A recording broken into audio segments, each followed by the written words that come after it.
श्रीपादराजं शरणं प्रपद्ये। अध्याय 2. सिद्धयोग्याचे दर्शन, विचित्रपुरीचा वृत्तांत।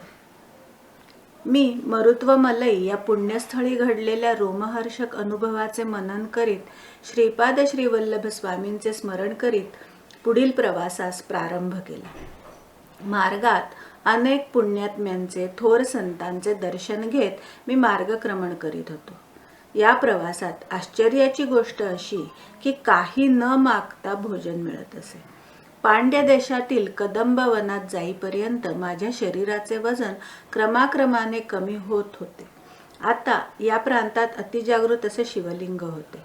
त्याचे मी दर्शन घेतले व विश्रांतीसाठी शिवालयात थोडा वेळ थांबलो। नंतर प्रवास करण्यास सुरुवात केली। मार्गात मला सिद्धयोगींद्र नावाच्या एका महान तपस्व्यांचा आश्रम लागला। मी आश्रमात जाऊन त्या महापुरुषांचे चरणी नतमस्तक झालो। त्यांनी मोठ्या वात्सल्यपूर्ण भावाने माझ्या डोक्यावरती हात ठेवला आणि श्रीपाद श्रीवल्लभ दर्शन प्राप्तिरस्तु असा तोंड भरून आशीर्वाद दिला। त्यांच्या चरणस्पर्शाने माझे शरीर कापसाप्रमाणे हलके वाटू लागले होते। ते महायोगी मला म्हणाले, तू दर्शन घेतलेले ते शिवलिंग अत्यंत जागृत आहे। त्याची कथा सुद्धा मोठी रंजक आहे। देवेंद्राने आपल्या सामर्थ्याने अनेक राक्षसांना मारून टाकले, परंतु त्यांच्यातील एक राक्षस पळून गेला व त्याने महादेवाची तपस्या करण्यास सुरुवात केली। तो ध्यानात असताना इंद्राने त्या राक्षसास निर्दयतेने ठार केले। त्याच्या हत्येमुळे इंद्राचे सारे तेज लोप पावले व तो निस्तेज दिसू लागला। या पापाचे क्षालन करण्यासाठी त्याने अनेक तीर्थांचे दर्शन घेतले। पांड्य देशातील कदंब वनात तो आला आणि काय आश्चर्य, तेथील शिवलिंगाच्या प्रभावामुळे तो पूर्वीसारखा कांतिमान तेजस्वी दिसू लागला। त्याला अत्यंत आनंद झाला व त्या क्षेत्राचे महात्म्य जाणून घेण्याची उत्कंठा लागली। इंद्राने ते वन मोठ्या उत्सुकतेने पाहिले, तेव्हा त्या दिव्य शिवलिंगाचे दर्शन झाले। मोठ्या भक्तिभावाने त्याने त्याचे पूजन अर्चन केले। नंतर त्या स्वयंभू लिंगावर हे सुंदरसे देवालय बांधले। हे इंद्राने प्रतिष्ठापना केलेले शिवलिंग समस्त पापांचे हरण करणारे असून अत्यंत मंगलदायक आहे। पुण्यवंतांना, श्री दत्तप्रभूंच्या भक्तांना विनासायास याचे दर्शन घडते। मी त्या महायोग्याचे हे वक्तव्य ऐकून अत्यंत रोमांचित झालो होतो। मोठ्या श्रद्धाभावाने त्यांचे चरणकमली मी नमस्कार केला। तेव्हा त्यांनी त्या शिवलिंगाचे पुन्हा एकदा दर्शन घेण्यास सांगितले। मी त्यांच्या आदेशानुसार पुन्हा त्या वनात गेलो। तिथे मला अतिशय सुंदर असे शिवालय दिसले, पण मी पाहिलेले शिवमंदिर हे नव्हतेच। मला हे मंदिर श्री मीनाक्षी सुंदरेश्वराच्या मंदिरासारखे अप्रतिम वाटले। मी मोठ्या श्रद्धेने शिवलिंगाचे दर्शन घेतले व श्री सिद्धयोगींद्रांकडे येण्यास निघालो। तेथील परिसर जनसमुदायाने भरलेल्या एखाद्या शहरासारखा वाटला। श्री योगींद्रांचा आश्रम मात्र सापडला नाही। मी श्रीपाद श्रीवल्लभ स्वामींचे मनात चिंतन करून पुढे प्रवास करण्यास प्रारंभ केला। तेव्हा सूर्यास्त होऊन अंधकार चोहीकडे पसरला होता। मी मार्गक्रमण करीतच होतो। माझ्या मागून प्रकाशाचा झोत आल्यासारखे वाटल्याने मी मागे वळून पाहिले। माझ्या मागे 3 शिरे असलेला एक सर्प येत होता। त्याच्या मस्तकावर 3 दिव्य मणी होते। त्यांचाच प्रकाश मला मार्ग दाखवित होता। मी अत्यंत भयभीत झालो होतो। माझ्या हृदयाचे स्पंदन वाढत होते। मी श्रीपाद श्रीवल्लभांच्या दिव्य नामाचा उच्चार करीत पुढे चाललो होतो। त्या सर्पाचा उजेड मार्ग प्रदर्शन करीत होता। शेवटी मी कसा बसा श्री सिद्धयोगींद्रांच्या आश्रमात पोहोचलो। तेव्हा तो दिव्य सर्प व त्याचा प्रकाश तत्काल अदृश्य झाला। श्री सिद्धयोगींद्रांनी माझे मोठ्या प्रेमाने स्वागत केले व केळीच्या पानात भाजलेले गरम गरम चणे प्रसाद म्हणून दिले। मी ते पोटभर खाल्ले, परंतु माझ्या हृदयातील धडधड कमी झाली नव्हती। तेव्हा त्या दयामूर्ती योगीश्वरांनी मोठ्या प्रेमभावाने माझ्या धडधडत्या छातीवर हात फिरविला। नंतर तो दिव्य हस्त माझ्या मस्तकावरून फिरवला व माझ्या डोळ्यांनाही प्रेमस्पर्श केला। त्या करुणामय स्पर्शाने माझ्या हृदयातील सारी धडधड पार वितळून गेली। तसेच मनातील वाईट विचार, दुष्ट संकल्प बाहेर निघून जात असल्याचे जाणवले. हृदय एका अनामिक आनंदाने भरून गेले. श्री दत्त महिमा. श्रीपाद श्री वल्लभ स्वामींचा अनुग्रह संपादन करण्यास योग्यता. यावेळी सिद्धयोगी म्हणाले, तू अगोदर दर्शन घेतलेले शिवलिंग आणि त्यानंतर दर्शन घेतलेले श्री सुंदरेश्वराचे मंदिर ही 2 वेगवेगळी देवालये नाहीत. तुला अशा प्रकारचा अनुभव घडवून आणावा अशी श्री दत्तात्रेयांची आज्ञा होती. म्हणून तुला अशा वेळी वेगवेगळी मंदिरे दाखवली. श्री दत्ताच्या कृपाप्रसादाने काळास मागे नेऊन देवेंद्राने प्रतिष्ठापना केलेली मूर्ती, त्यावेळचा परिसर तुला दाखवला. तू पाहिलेली सारी सृष्टी असे समजणे हा एक मायेचा खेळच आहे. सर्व काही चैतन्य रूपच आहे. श्री दत्तप्रभूंच्या केवळ संकल्पाने भविष्य वर्तमानामध्ये बदलू शकते. वर्तमान काळ भूतकाळात व भूतकाळ वर्तमानात परावर्तित होऊ शकतो. भूतकाळातील घडलेल्या साऱ्या घटना वर्तमान काळात घडत असलेल्या व भविष्यकाळी घडणाऱ्या साऱ्या घटना श्री दत्तप्रभूंच्या संकल्पानुसार घडतात. एखादी गोष्ट घडणे न घडणे अथवा वेगवेगळ्या प्रकारे घडण्यास श्री दत्तप्रभूंचा संकल्पच कारणीभूत असतो. ज्या संकल्पाने सृष्टीची उत्पत्ती, स्थिती व लय होतो त्या महासंकल्पाचे प्रणेते प्रत्यक्ष श्री दत्तप्रभूच आहेत. तेच सगुण रूपात पीठिकापुरम या क्षेत्री श्रीपाद श्री वल्लभ या नावाने अवतरले आहेत. तेथील लोकांनी त्यांचे सत्यस्वरूप जाणले नाही, परंतु कुरवपूर येथील मासे पकडणाऱ्या कोळी लोकांनी त्यांच्यावर नितांत श्रद्धा ठेवली व अल्पज्ञ असूनही ते स्वामींच्या कृपाप्रसादाने भवसागर आनंदाने पार करून गेले. श्रीपाद श्री वल्लभांची कृपा संपादन करण्यासाठी आपल्यातील अहंकार पूर्णपणे नाहीसा झाला पाहिजे.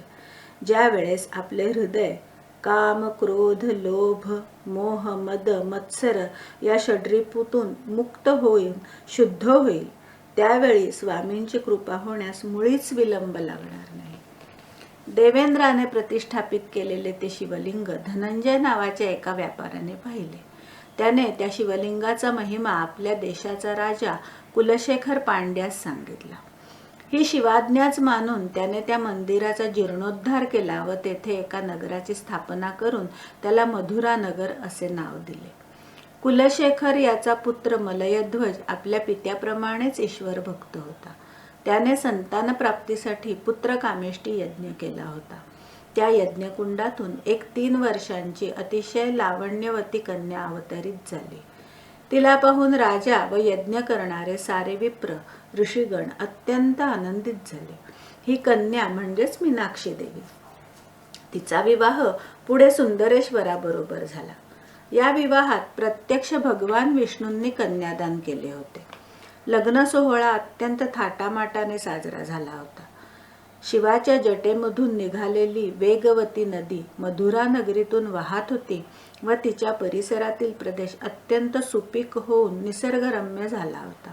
श्री सिद्धयोगींद्र पुढे म्हणाले, अरे बाबा, सृष्टीमधील प्रत्येक वस्तूमध्ये स्पंदन होत असते. भिन्न भिन्न प्रकारच्या स्पंदनांमुळे व्यक्तीमध्ये आकर्षण तर काहींमध्ये विकर्षण होते. पुण्यकर्म, उत्तम आचार आणि विचारांनी स्थूल, सूक्ष्म आणि कारणदेहात पुण्यरूपी प्रकंपन होते. पापकर्माने पापरूपी प्रकंपन होते. मनुष्याच्या पुण्याईने पुण्यशील व्यक्तींचा संग अर्थात सत्संगाची प्राप्ती होते. पुण्यस्थलांचे दर्शन घडते. पुण्यकर्मात आसक्ती वाढून पुण्याची वृद्धी होत जाते व पापांचा नाश होतो. या सर्वांचे फलस्वरूप म्हणून श्री दत्तप्रभूंवर भक्ती जडते. अरे बाबा शंकर भट्टा, तुझ्यावर श्री श्रीपाद वल्लभांची अपार कृपा असल्यामुळेच तू येथे येऊ शकलास.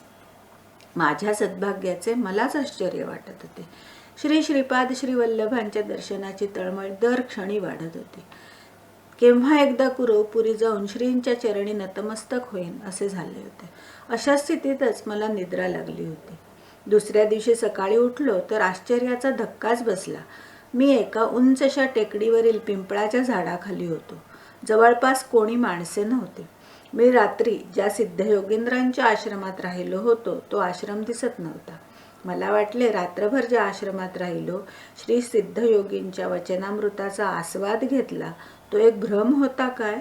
असे नाना विकल्प मनात येऊ लागले तेव्हा मी आपले सामान आवरून घेऊन पुन्हा प्रवास सुरू केला. सकाळी निघालेला दुपार झाली तरी चालतच होतो. थोड्याच वेळात एक लहानसे गाव दिसले.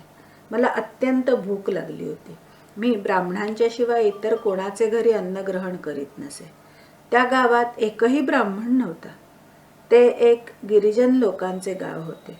त्यांचा मुख्य माझ्याजवळ आला व म्हणाला, आमच्या गावात कोणीही ब्राह्मण नाही, आम्ही तुला फळे व मध देतो. त्याप्रमाणे त्या वृद्ध गृहस्थाने मला फळे व मध आणून दिले. मी ते खाणार एवढ्यात एक कावळा उडत उडत आला आणि माझ्या डोक्यावर येऊन बसला व चोचीने डोक्यास इजा करू लागला. मी त्याला हाकलण्याचे खूप प्रयत्न केले परंतु व्यर्थ गेले. तेवढ्यात बाजूस असलेल्या झाडावरून एकदम 4-5 कावळे आले. ते माझ्या हातावर खांद्यावर बसून चोचीने हातापायांना जखमा करू लागले. मी तेथून फळे मध टाकून पळालो. तो वृद्ध गृहस्थ म्हणत होता, मी कोणा सिद्ध पुरुषाची निंदा केली असेल त्यामुळेच हा कावळ्यांचा त्रास भोगावा लागला. मला आठवले, मी त्या सिद्ध योगींद्रांबद्दल मनात शंका घेतली होती. त्याच अपराधाची ही शिक्षा होती. माझे शरीर रक्तबंबाळ झाले होते. मी पळत होतो. कावळे पाठलाग करीतच होते. मी श्रीपाद श्रीवल्लभांची मनोमन प्रार्थना केली व या संकटातून सुटका करण्याची विनंती केली. तेव्हा मला समोर एक औदुंबराचे झाड दिसले. मी त्या झाडाखाली विश्रांतीसाठी बसलो. त्यावेळी मला जाणवले की माझ्या शरीरातून एक प्रकारचा दुर्गंध येत आहे. त्या वासामुळे जवळपास असलेल्या वारुळातून सर्प बाहेर आले व दंश करण्यास सुरुवात केली. त्यांच्या त्या विषाने मी मृतप्रायच झालो. तोंडातून फेस येत होता. हृदयाचे ठोके मंद गतीने चालत होते. केव्हा मृत्यू येईल ते सांगता येत नव्हते. सायंकाळ झाली होती. धोबी कपडे धुवून वाळवून कपड्याचे गाठोडे गाढवावर घेऊन ते घरी जात होते. माझी स्थिती पाहून त्यांना दया आली. त्यांनी मला एका गाढवावर बसविले व त्यांच्या गावातील चर्मवैद्याकडे घेऊन गेले.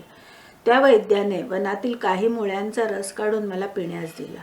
सर्पदंश झालेल्या जागेवर थोडी पाने बांधली. पिंपळाच्या कोवळ्या पानांचा रस काढून तो जखमेवर लावला. माझ्या दोन्ही कानात पिंपळाच्या पानाचे देठ ठेवले होते.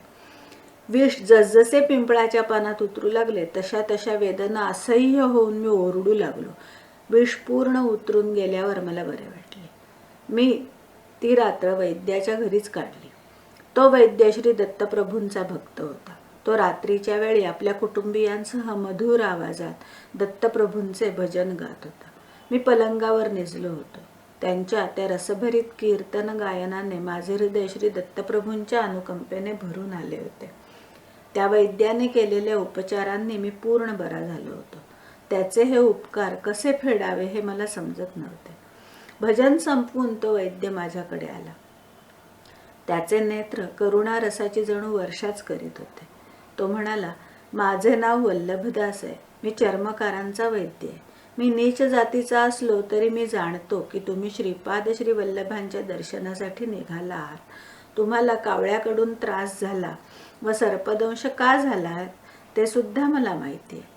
आपले नाव शंकर भट्ट आहे ते मी जाणतो. त्याच्या या अचूक वक्तव्याने मी अवाकच झालो. मला वाटले त्या वैद्येस ज्योतिषशास्त्राचे ज्ञान असावे.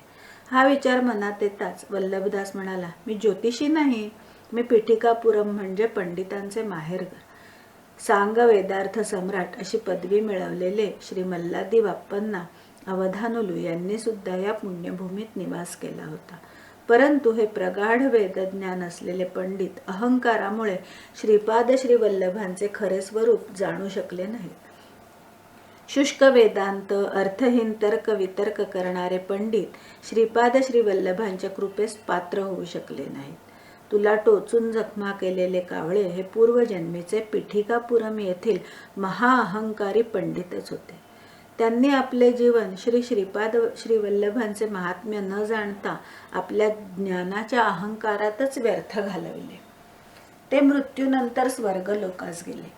तेथे इंद्राने त्यांचा वेदपंडित घनपाठी म्हणून सत्कार केला. परंतु जेव्हा त्यांना भूक लागली व जीव भुकेने व्याकुळ झाला तेव्हा त्यांना खाण्यासाठी कोणी काहीच दिले नाही. इंद्र म्हणाला, तुम्ही पृथ्वीवर असताना दानधर्म केला असता तर एका दाण्यासाठी 1000 दाणे आमच्याकडून मिळाले असते, परंतु तुम्ही कोणाला काही दान दिले नाही, तेव्हा तुम्हाला आम्ही काहीच देऊ शकत नाही. तुम्ही या लोकात स्वेच्छेने कितीही काळ राहू शकता, परंतु अन्न पाण्या वाचून इतर स्वर्गसुखे खरोखर शिक्षेसारखी होती. इंद्र पुढे म्हणाला, हे पंडितांनो, तुम्ही पादगयेसारख्या पवित्र स्थळी राहून सुद्धा श्रद्धा भक्ती निष्ठेने आपल्या पितरांना पिंडदान केले नाहीत. आई वडिलांचा योग्य तो सन्मान न करता त्यांच्या औषध पाण्यासाठी एवढा खर्च झाला असे कृतज्ञतेचे उद्गार तुम्ही वारंवार काढले. श्रीपाद श्री वल्लभांना श्री दत्तप्रभूचे अवतार न मानण्या एवढे तुम्ही अंध झालात. श्रीपाद श्री वल्लभांच्या नामस्मरणाने पवित्र झालेल्या भक्ताचे रक्तप्राशन केल्यावरच तुम्हास उत्तम गती लाभेल. वल्लभदास सारी कहाणी सांगत होता. तो म्हणाला, शंकर भट्टा, हे कावळे ते सर्प पूर्वजन्मीचे अहंकारी पंडित होते. त्यांनी तुझे रक्त चाखले व उत्तम गतीस प्राप्त झाले. वल्लभदास पुढे म्हणाला, ब्राह्मण सत्यनिष्ठ असावा, क्षत्रिय धर्मबद्ध असावा, वैश्यांनी व्यवसाय व्यापार गायीचे रक्षण क्रय विक्रय आदी व्यवहार करावे, शूद्रांनी प्रेमस्वरूप राहून सेवा करावी. भगवंताच्या भक्तीसाठी मात्र वर्ण जात कुळ श्रीमंत गरीब स्त्री पुरुष असा भेदभाव नसतो. भगवंत भक्ताचा केवळ प्रेमभाव श्रद्धा दृढ विश्वास पाहतो. मानव कोणत्याही वर्णात जन्मला तरी त्याने स्वभाव धर्मानुसार कर्म करावे.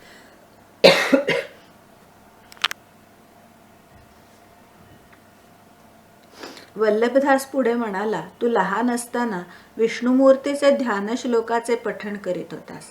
त्यावेळी तू विनोदाने एका श्लोकाचा चुकीचा अर्थ आपल्या मित्रांना सांगत होतास. तो श्लोक असा होता, शुक्लांबरम धरम विष्णुं शशिवर्णं चतुर्भुजं प्रसन्नवदनं ध्यायेत सर्वविघ्नोपशान्तये. याचा विनोदार्थ केलेला अर्थ श्री दत्तप्रभूंना आवडला नाही. त्याची शिक्षा म्हणून तुला धोबी लोकांनी गाढवावर बसवून आणले, शेवटी चर्मकारांच्या गावात पोहोचवले. तुझी अशी दुर्गती करण्यामागे श्रीपाद श्री वल्लभांचा विनोदाबरोबर तुला काही पाठ शिकवून तुझ्यातील अहंकार दूर करण्याचा मानस होता. त्या दयाघन श्री गुरु श्रीपाद श्री वल्लभांची प्रत्येक क्षणी आपल्यावर दृष्टी असते, ही गोष्ट ध्यानात असू दे. श्री वल्लभदासांच्या हितोपदेशाने मी कृतकृत्य झालो. माझ्यातील ब्राह्मण असल्याचा अहंकार नाहीसा झाला. मी वल्लभदासांचा पाहुणचार स्वीकारला. 2-3 दिवस राहून पुढे चिदंबरमला जाण्यास निघालो. चिदंबरला पोहोचण्याच्या अगोदर विचित्रपूर नावाचे गाव लागले. त्या गावाच्या नावाप्रमाणे राजाही विचित्र वर्तन करणारा होता. त्या राजास एक मुलगा होता, परंतु तो मुका असल्याने राजा नेहमी उदास असे. त्याला वाटे की ब्राह्मणांनी लोपभूइष्ट म्हणजे यज्ञ कर्मलोप असा यज्ञ केल्याने त्याचा मुलगा मुका झाला. तो ब्राह्मणांचा अपमान करून त्यांना गाढवावर बसवून त्यांची मिरवणूक काढत असे. ब्राह्मणांना दान म्हणून राजगिऱ्याची भाजी देत असे. त्या राज्यात ब्राह्मण आपला अहंकार विसरून अगदी दयनीय स्थितीस प्राप्त झाले होते. एका विद्वान ब्राह्मणास राजाने मूक भाषेवर ग्रंथ लिहिण्याची आज्ञा केली होती. त्या राजाज्ञेनुसार ते राजगुरू ब्राह्मण मूक भाषेवर संशोधन करू लागले होते. शंकर भट्ट आणि राजे महाराजांचा संवाद. राजाच्या सैनिकांनी मला आपण ब्राह्मण आहात का असा प्रश्न विचारला. मी होकारार्थी मान हलविताच आपणास आमच्या महाराजांचे आग्रहाचे आमंत्रण आहे असे म्हणून राजवाड्यात येण्याची विनंती केली. मी त्यांच्याबरोबर राजासमोर उभा राहिलो. मला भीतीने घाम सुटला होता. मी तेव्हा मनोमन श्री श्रीपाद वल्लभांची प्रार्थना केली व नामस्मरण करू लागलो. राजाने मला पहिला प्रश्न विचारला, तेवढ्यास एवढे तर एवढ्याला किती होईल? मी गंभीरपणे उत्तर दिले, एवढ्याला एवढेच. माझ्या उत्तराने राजाला आश्चर्य वाटले व तो म्हणाला, महात्मन, आपण मोठे पंडित आहात. आपल्या दर्शनाने मी धन्य झालो. राजाने आपल्या पूर्वजन्मातील आठवणी सांगण्यास सुरुवात केली. तो त्या जन्मी एक ब्राह्मण होता. त्याच्या घरी राजगिरा पिकत असे. ती भाजी तो सर्वांना मुक्त हस्ताने देत असे. त्याच्या सहाध्यायी ब्राह्मणांकडून यजमानांच्या घरी पूजा अर्चा अभिषेक आदी करवून घे. यजमानांनी दिलेली दक्षिणा मात्र स्वतः घेऊन अगदी अल्पशी त्या गरीब ब्राह्मणास देत असत. त्यांच्या घरची राजगिऱ्याची भाजी सुद्धा फुकटच घेत. कालचक्र फिरत गेले. दुसऱ्या जन्मी तो गरीब ब्राह्मण राजा म्हणून जन्मला आणि त्याला त्रास देणारे लुबाडणारे ब्राह्मण दुसऱ्या जन्मी सुद्धा त्याच राज्यात ब्राह्मण म्हणून जन्मले. तो राजा पूर्वीच्या जन्मी दिलेल्या राजगिऱ्याच्या भाजीच्या दानाच्या कैक पट या जन्मात दान देत होता. त्याला अचाट दानाचे फळ काय मिळेल याचे उत्तर हवे होते. मी राजाला म्हणालो, महाराज, राजगिऱ्याची भाजी कितीही दान केली तरी तिच्या 100 पटीने तीच भाजी आपणास मिळेल. सध्याच्या परिस्थितीत रत्न माणिक सोने आदी दान करणे तुझ्या हिताचे. माझ्या उत्तराने राजास आनंद झाला. आता दुसरा मूक भाषेचा प्रश्न होता. राजगुरूंनी माझी परीक्षा घेण्यासाठी आपली 2 बोटे दाखवून 1 का 2 असे खुणेनेच विचारले. त्यांनी मला एकटाच आलास का सोबत कोणी आहे असा प्रश्न वाटून मी एकटाच आलो असे दर्शवण्यास 1च बोट दाखवून खुणेनेच उत्तर दिले. त्यानंतर त्यांनी 3 बोटे दाखवली. 3 संख्या पाहताच मला दत्तात्रेयांची त्रैमूर्ती आठवली. तुम्ही दत्तभक्त आहात का असा प्रश्न वाटला. मी भक्ती ही गुप्त असावी असे जाणून हाताची मूठ बंद करून दाखविली व भक्ती हा विषय अंतरंगाचा आहे असे सांगितले. नंतर राजगुरूंनी गोड पदार्थांचा मिठाईचा भंडारच मला देत असल्याची खूण म्हणून तसे हातवारे केले. परंतु मी हाताने ते नाकारले व माझ्याजवळ असलेले पोहे पुरचुंडीतून काढून त्यांना दिले. मला गोड पदार्थांपेक्षा पोहेच जास्त आवडतात. तुम्ही सुद्धा यांची चव पाहू शकता असा माझा भाव होता. माझ्या उत्तराने राजगुरू अतिशय प्रसन्न झाले आणि राजास म्हणाले, राजा, हा फार मोठा पंडित आहे. हा मुक्यांच्या भाषेत सुद्धा मोठा पंडित आहे. 2 परीक्षांमध्ये तर मी सफल झालो होतो. आता 3री परीक्षा डोळ्यांसमोर भेडसावत होती. राजगुरूंनी सांगितले, चमक मधील श्लोक वाचून त्याचा अर्थ सांगावा. मी श्रीपाद श्री वल्लभांचे मनोमन स्मरण करीत एक श्लोक वाचला व त्याचा अर्थ सभेत समजावून सांगितला. मी सांगितलेला अर्थ असा होता, एका चमे म्हणजे 1, 30 चमे म्हणजे एकाला 3 जोडले असता 4 होतात व 4चे वर्गमूळ 2 येते. पंचचमे म्हणजे 4त 5 मिसळल्यास 9 होतात व त्याचे वर्गमूळ 3 येते. सप्तचमे म्हणजे वर आलेल्या 9 मध्ये 7 मिसळल्यास 16 येतात व त्याचे वर्गमूळ 4 येते. नवचमे म्हणजे वरील 16 संख्येत 9 मिसळले असता 25 येतात व त्याचे वर्गमूळ 5 येते. एकादशचमे म्हणजे वरील 25 मध्ये 11 मिसळल्यास 36 येतात व त्याचे वर्गमूळ 6 येते. त्रयोदशचमे म्हणजे वरील 36 संख्येत 13 मिसळल्यास 49 येतात व त्याचे वर्गमूळ 7. पंचदशचमे म्हणजे वरील 49 संख्येत 15 मिसळले असता 64 होतात व त्याचे वर्गमूळ 8 येते. सप्तदशचमेचा अर्थ वरील 64 संख्येत 17 मिसळले असता येणारी संख्या 81 आणि त्याचे वर्गमूळ 9. नवदशचमे म्हणजे वरील 81 संख्येत 19 मिसळले असता 100 होतात व त्याचे वर्गमूळ येते 10. एकविंशतिचमे म्हणजे वरील 100 या संख्येत 21 मिळवल्यास संख्या 121 होते व त्याचे वर्गमूळ येते 11. त्रयोविंशतिचमे वरील 121 संख्येत 23 मिळविले असता 144 होतात, त्याचे वर्गमूळ येते 12. पंचविंशतिचमे याचा अर्थ वरील 144 संख्येत 25 मिसळले असता 169 होतात व त्याचे वर्गमूळ येते 13. सप्तविंशतिचमे याचा अर्थ वरील 169 मध्ये 27 मिसळले असता 196 होतात व त्याचे वर्गमूळ येते 14. नवविंशतिचमे म्हणजे वरील 196 मध्ये 29 मिसळल्यास 225 होतात व त्याचे वर्गमूळ 15 येते. एकत्रिंशतचमे याचा अर्थ वरील 225 मध्ये 31 मिसळले असता 256 येतात आणि त्याचे वर्गमूळ येते 16. त्रयस्त्रिंशच्चमे म्हणजे वरील 256 मध्ये 33 मिसळले असता 289 येते व त्याचे वर्गमूळ येते 17. माझे हे प्रवचन मलाच आश्चर्यकारक वाटले. मी हे जे बोललो ते सर्व सृष्टीच्या परमाणूचे रहस्य होते. ते कणाद ऋषींना माहीत होते. परमाणूंच्या सूक्ष्म कणांच्या भेदामुळेच विविध धातूंची निर्मिती होते. माझे प्रवचन दरबारातील सर्वांनाच खूप आवडले. राजाच्या सर्व प्रश्नांना समर्पक उत्तरे दिल्यामुळे व श्री श्रीपाद श्री वल्लभांच्या कृपेने मी त्या विचित्रपूर नगरातून सुरक्षितपणे बाहेर पडलो. श्रीपाद श्री वल्लभांचा जय जयकार असो.